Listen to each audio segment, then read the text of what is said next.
안녕하십니까. 신익스 교수님의 실험실에서 졸업논문 실험을 진행한 숭실대 화학과 신범주입니다. 저는 전기변색 소자인 일렉트로크로믹 디바이스의 성능을 개선하기 위해 프루시안 블루를 전기변색 물질로 적용한 소자에 텅스텐 트라이옥사이드를 상대전극 물질로 채택하여 비교해보는 과정을 진행하였습니다.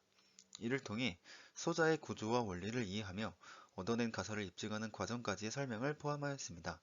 따라서 졸업 논문의 제목은 Performance Improvement of Electrochromic Device by Selection of Counter Electrode Material이며 발표를 진행하도록 하겠습니다.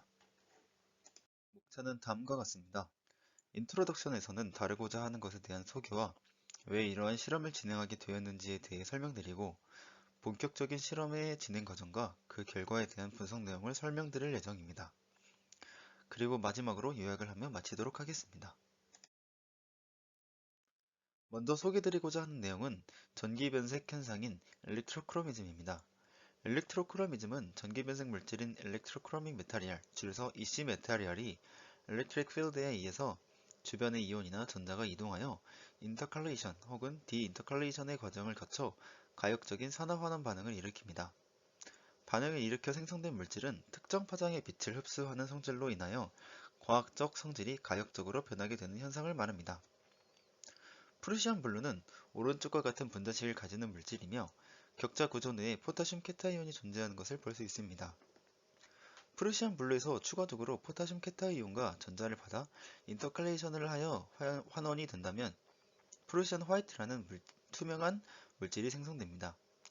이러한 반응은 가역적이어서 전기변색 소자에 적용할 수 있는 예시가 되었습니다. 전기변색 소자인 일렉트로크로믹 디바이스, 줄여서 ECD는 일반적으로 이 전극계로 구성되어 있는데 그 중에서도 작업 전극이라고 불리우는 워킹 일렉트로드는 전기변색 물질이 디포짓되어 있습니다. 전극을 통해 전압이 가해졌을 때 전극과 전해질 용액 사이에는 반응이 일어날 수 있는 계면이 형성되어 전기화학적 산화환원 반응이 진행됩니다. 또 다른 전극인 카운터 일렉트로드는 상대 전극 혹은 보조 전극이라고 하며 이 전극은 작업 전극에서 일어나는 산화-환원 반쪽 반응에 대응하는 환원, 산화 반쪽 반응을 통해 두 전극 사이의 전하를 상쇄하는 역할을 합니다. 이러한 ECD는 한번 구동이 되면 빛이 사라지는 것이 아니라 그 색이 유지되는 장점을 가지고 있습니다.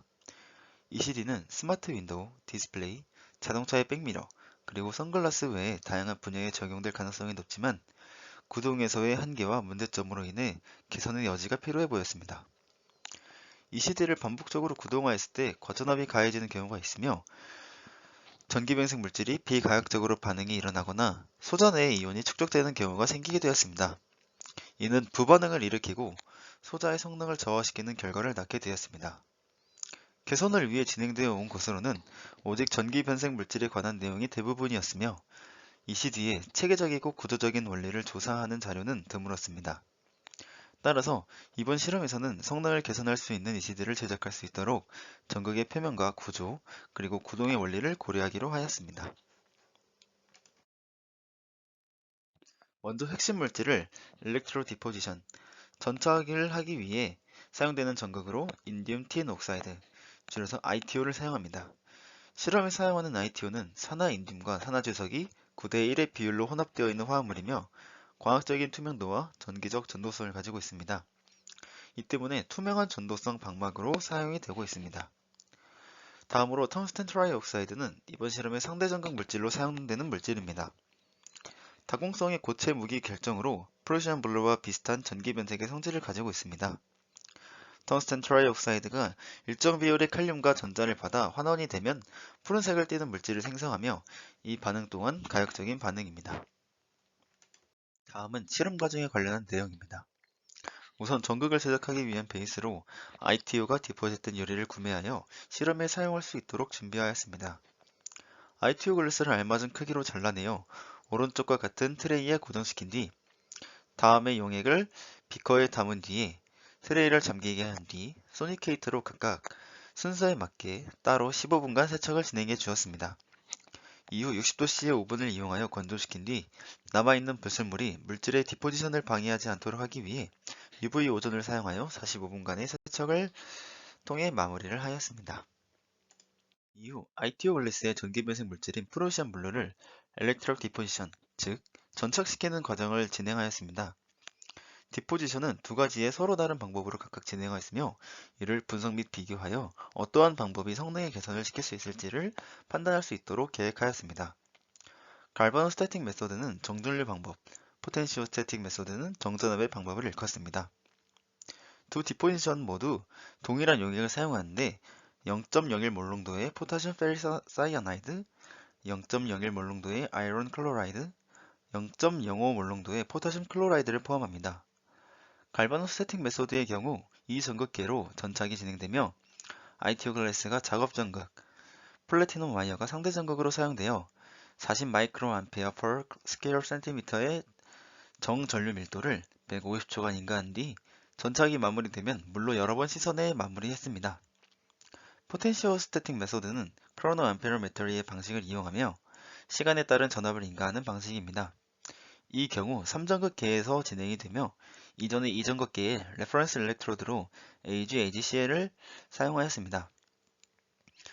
디포지션을 위해 전극에 AGCL 전극을 기준으로 하였을 때 0.685V를 150초간 인가하여 프루시안 블루의 디포지션을 완료하였습니다. 두 방법을 통해 디포짓된 프루시안 블루 필름의 표면을 확인하기 위하여 샘 이미지를 측정하였습니다.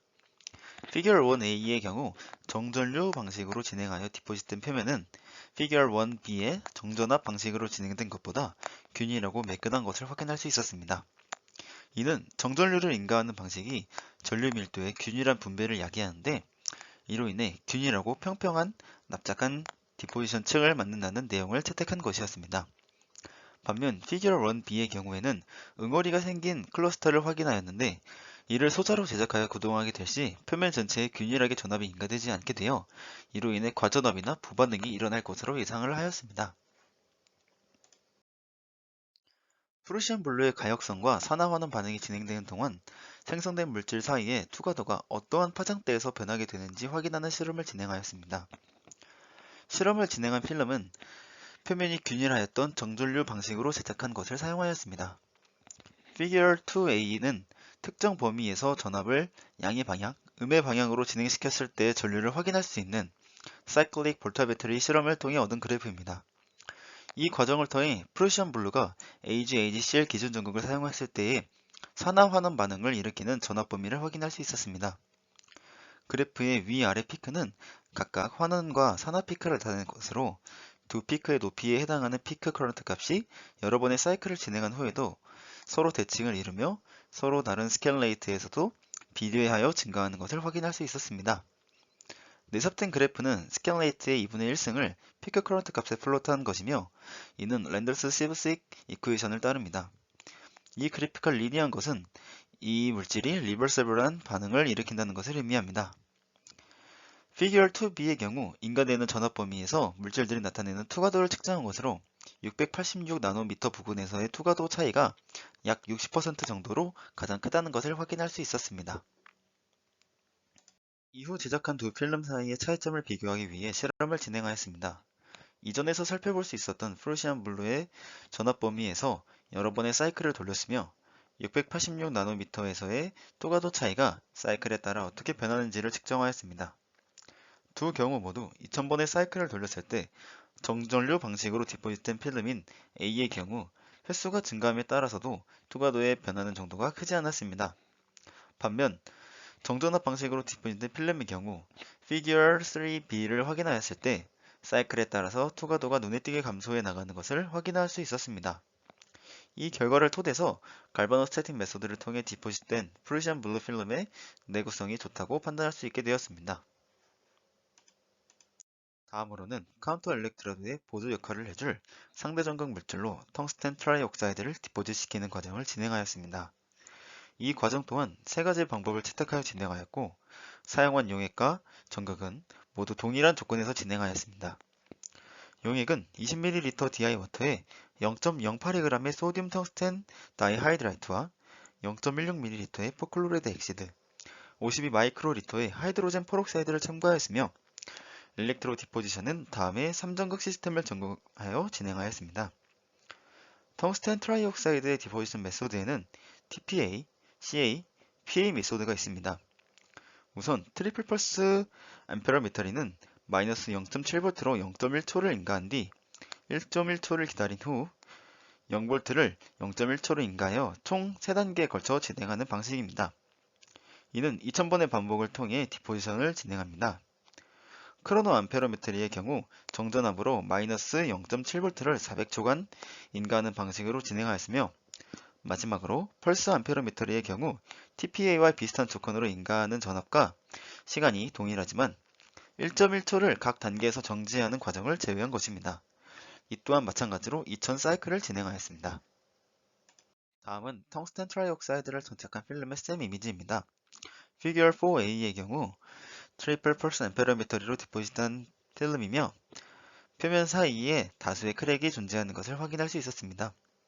이로 인해 표면적이 넓을 것으로 생각해 볼 수 있었던 반면 피규어 4의 B와 C는 각각 펄스 암페로미터리와 크로노 암페로미터리로 디포짓된 필름이며 상대적으로 균일하고 평평한 필름인 것을 확인할 수 있습니다.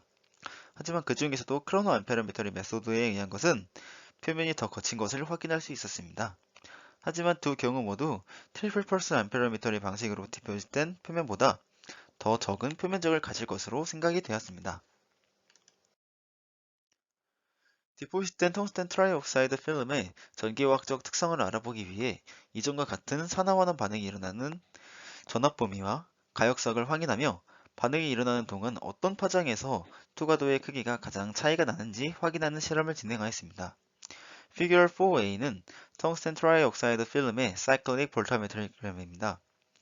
그래프에서 물질의 산화환원 피크가 뚜렷하게 나타나지는 않지만 산화환원의 피크 커런트 값이 비슷하며 스켈레이시 증가함에 따라 비례해서 증가하는 것을 토대로 반응이 가역적이라는 것을 확인할 수 있었습니다.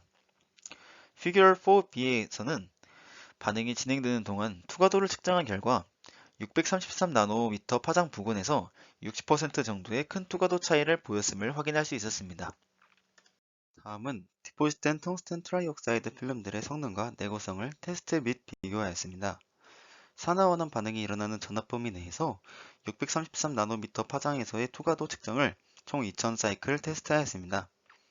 그 결과 피규어 6a의 TPA 필름은 투과도 차이가 60% 정도 차이가 났으며 반복되는 사이클에도 불구하고 그 정도가 계속해서 유지되는 것을 볼 수 있었습니다.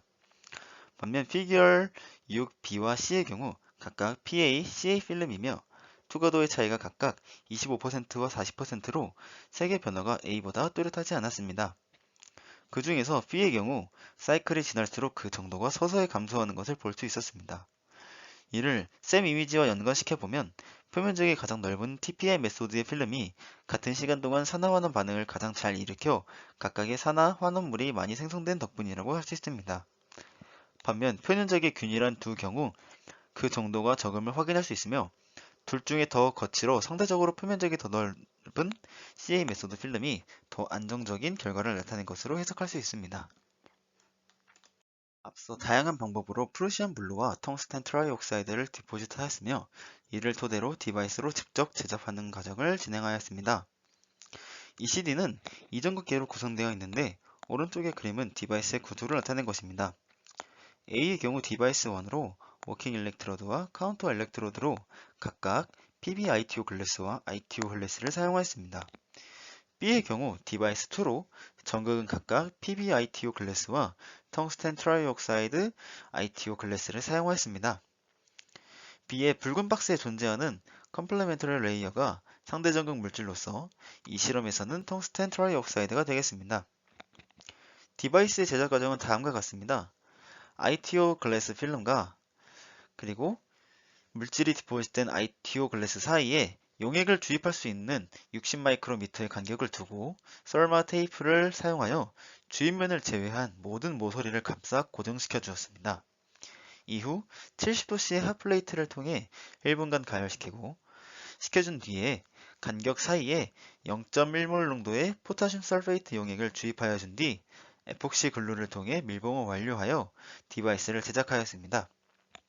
이때 디바이스 2의 경우 텅스텐 트라이옥사이드가 기존에는 투명한 색을 띠지만 환원이 될 경우에 푸른색을 띠는 전기화학적 산화환원 반응을 일으키기 때문에 PB-ITO 글래스를 미리 환원시켜 프루시안 화이트 ITO 글래스를 소자 제작에 사용하였습니다. 사용하는 물질은 기존의 프로시안 블루로부터 기원한 것이므로 전극 표현은 PbITO로 통일하도록 하였습니다. 다음은 제작한 두 소자를 비교하는 실험을 진행하였습니다. 피규어 6의 A에서는 디바이스 1과 디바이스 2의 카운터 일렉트로드 표면인 ITO 글래스의 표면과 텅스텐 트라이옥사이드의 표면을 보여주는 샘 이미지입니다. ITO 글래스의 경우 표면적이 매우 균일하고 평평한 것을 보이는 반면 텅스텐 트라이옥사이드의 경우 크랙이 무수히 존재하여 넓은 표면적을 가집니다. 제작한 두 소자를 구동시킬 수 있는 범위에서 전압을 걸어주고 여러 사이클을 측정하여 안정성을 확인하였습니다. 피규어 7b의 첫 번째 그래프는 디바이스 1의 케이스로 마이너스 2V에서 플러스 1.3V까지의 높은 전압이 인가될 필요가 있었고 40사이클을 넘어가는 순간 투과도가 급격하게 떨어지게 되어 결국 소자가 붕괴되는 결과가 나타났습니다. 반면 두 번째 그래프는 디바이스 2의 케이스로 마이너스 0.2V에서 플러스 0.5V로 낮은 전압이 인가되었음에도 불구하고 1000사이클을 구동하였지만 눈에 띄는 성능 저하를 찾아볼 수 없었습니다. 이러한 결과를 나타내는 요인을 알아내기 위해서 이후에 실험을 진행하였습니다. 우선 두 소자의 시간에 따른 투과도 변화를 살펴보았습니다. 피규어 8A는 디바이스 1으로 카운터 일렉트로드가 ITO 글래스인 경우 프로시안 블루에서 프로시안 화이트로 혹은 그 반대의 경우에 각각 30초씩 전압이 인가되어 색이 변하는 것을 확인할 수 있었습니다. 피규어 8B의 디바이스 2는 카운터 일렉트로드로 텅스텐 트라이옥사이드가 사용된 경우로 색의 전환 과정에 전압이 각각 3초 정도 인가되어 진행되었다는 점을 확인하였습니다. 이를 통해 카운터 일렉트로드의 표면 물질에 따라서 워킹 일렉트로드에서의 산화 환원 반응을 보조해주는 과정이 얼마나 빠르게 일어나는지를 확인할 수 있었습니다. 일반적으로 전기화학적 반응은 전극과 용액 사이의 계면에서 생성이 되는 층인 Electric Double Layer, 줄여서 EDL 내에서 진행이 됩니다. 확산 속도에 비해 이 EDL이 적은 경우에는 반응이 따라가지 못하는 경우를 의미합니다. 따라서 디바이스 1의 경우 디바이스 2에 비해 카운터 일렉트로드에서의 EDL이 적다고 해석할 수 있습니다. 이는 카운터 일렉트로드로 사용된 ITO 글래스에서는 전기화학적 산화 환원 반응을 활용하지 않는 논 패러데이 과정이며 텅스텐 트라이옥사이드는 반응을 진행하는 패러데이 과정이기 때문에 나타난 결과로 볼 수 있습니다. 이번에는 소자의 전류 밀도와 전하 밀도 변화 측정을 통해 상대 전극 물질이 소자에 의존하는 정도를 확인하였습니다. 디바이스 1의 경우 월킹 일렉트로드에서 일어나는 산화 환원 반응에 대한 반쪽 반응이 카운터 일렉트로드에서는 일어나지 않으며 이는 논 패러데이 과정에 해당합니다. 그러한 이유로 월킹 일렉트로드과의 전자를 주고받는 과정이 느리게 진행되며 이러한 점을 일시적으로 보완하기 위해서는 과전압을 가하게 됩니다. 이는 소자 내에서의 부반응과 이로 인한 성능 저하가 나타날 수 있습니다. 이를 피규어 9의 A와 C를 통해 확인할 수 있는데 A의 경우 블리칭, 탈색이 진행될 때 환원 반응이 일어나면서 포타슘 캐타이온이 프로시안 블루에 인터칼레이션 됨과 함께 전달을 받게 됩니다.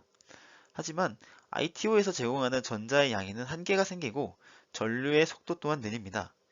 이를 일시적으로 보완하면서 과전압이 인가되며 월킹 일렉트로드에는 받는 전자에 비해 포타슘 캐타이온이 과량이 되어 축적이 될 것입니다. 반면 컬러링, 착색이 진행될 경우에는 월킹 일렉트로드에서 산화 반응이 일어나 포타슘 캐타이온이 프루시안 화이트에서 디인터칼레이션과 함께 전자가 빠져나가 ITO로 향하게 됩니다. 하지만 ITO는 전자를 빠르게 받는 산화 환원 반응이 일어나지 않고 적은 표면적으로 인해 전하 저장 용량이 적어 추가적으로 과전압이 걸리게 됩니다. 피규어 9A에서는 컬러링의 전류 밀도가 블리칭의 전류 밀도보다 큰 것은 소자 내에 흐르는 전류량이 서로 상쇄되지 않고 있음을 말하며 컬러링 과정에서 부반응이 일어남을 예상할 수 있습니다. 실제로 C에서 블리칭의 과정에서는 전하가 축적되는 과정으로 인해 전하 밀도가 크며 컬러링에서는 그 양이 적고 그래프가 꺾이는 것을 통해 다른 방향으로의 부반응이 일어나는 것을 확인할 수 있습니다. 반면 피규어 9B와 C에서의 디바이스 2의 경우 워킹 일렉트로드와 카운터 일렉트로드 사이에서의 전자와 캐타이온의 교환이 원활하게 일어나게 되는데 그 이유는 양쪽에서 산화환원 반응이 일어나기 때문입니다. 심지어 텅스텐 트라이옥사이드 필름은 표면적이 넓어 교환 속도가 빠르다는 점 덕분에 실제로 짧은 속도로 구동이 진행되었습니다. 결과적으로 착색과 탈색의 과정에서의 전류량과 전하량이 서로 상쇄되어 안정성을 가지게 될 것이라고 생각하게 되는 계기가 되었습니다. 앞서 디바이스 1에서의 불안정성은 다음에 피규어 10을 통해 다시 요약해서 설명드리자면 첫 번째로 피규어 10A는 카운터 엘렉트로드의 전류 속도가 느린 경우입니다. ITO는 표면적도 적고 워킹 일렉트로드에서의 산화 환원 반응에 대응하는 반쪽 반응이 일어나지 않기 때문에 전자를 주고받는 속도가 느리게 됩니다. 이런 이유로 과전압이 인가되며 전자에 비해서 포타슘 캐타이온의 양이 많아 축적되는 현상이 나타납니다. 이는 결국 소자의 부반응을 일으키는 결과로 작동할 수 있음을 표현한 것입니다. 다음으로 피규어 10B에서는 카운터 엘렉트로드의 전하 저장 용량이 적은 경우입니다. 소자의 컬러링이 진행되는 경우 워킹 일렉트로드에서는 카운터 엘렉트로드로 전자와 전하가 이동하게 되는데 ITO에서는 전자와 포타슘 캐타이온을 받아들이는 양이 적어 이 또한 과전압이 걸리게 됩니다. 이로 인해 또다시 캐타이온의 축적이 일어나게 되고 이는 또한 부반응을 일으키게 됩니다. 마지막으로 전류와 전하량의 상세가 소자의 안정성을 결정하는 데 얼마나 중요한지를 확인하였습니다. 피규어 11은 디바이스 2의 컬러링과 블리칭 과정에서 각각의 전압 인가 시간을 조절하여 투과도, 전류 밀도, 그리고 전하 밀도를 비교해 보았습니다. 위에서부터 차례대로 붉은 선은 탈색 3초, 착색 3초를 진행한 것이며 녹색은 탈색 5초, 착색 3초, 그리고 푸른색은 탈색 3초, 착색 5초의 전압을 인가하여 주었습니다. 그 결과 같은 시간을 인가하였을 경우에는 전류 밀도와 전하 밀도가 탈색, 착색 간에 서로 대칭을 이루어 상쇄한다는 것을 확인하였고 1000사이클에서의 안정성도 뛰어났습니다. 하지만 한쪽을 더 길게 인가한 나머지 두 경우에서는 전류 밀도와 전하 밀도가 비대칭을 이루어 서로 상쇄되지 않고 투과도 또한 감소하는 경향을 확인할 수 있었습니다. 마지막으로 요약을 하자면 다음과 같습니다. 이번 실험은 ECD의 성능 개선을 위해 프루시안 블루를 사용하여 실험을 진행하였습니다. 소자의 카운터 엘렉트로드가 성능과 안정성에 어떠한 영향을 주는지 확인하기 위해 다공성의 텅스텐 트라이옥사이드와 ITO를 통해 비교하도록 계획하였습니다. 프루시안 블루와 텅스텐 트라이옥사이드를 전극으로 사용하기 위해 디포지션 하는 과정에서 각각 갈바노 스태틱 메소드와 트리플 펄슨 암페러미터리가 가장 좋은 안정성과 성능을 보였습니다. 이후 텅스텐 트라이옥사이드를 상대 전극 물질로 사용한 디바이스 2에서는 낮은 전압에서도 높은 속도로 높은 투과도 차이와 안정성을 보였습니다. 이러한 실험을 통해 ECD 소자의 안정성을 결정하는 것은 소자 내의 산화환원 반응 사이에서의 전류와 전하의 상세에 의한 균형이 중요함을 확인할 수 있었습니다. 따라서 상대 전극 물질로 다공성의 빠른 전하 교환이 가능한 물질을 사용하는 것이 소자 제작에 추천할 수 있다는 결론을 냈습니다. 감사합니다.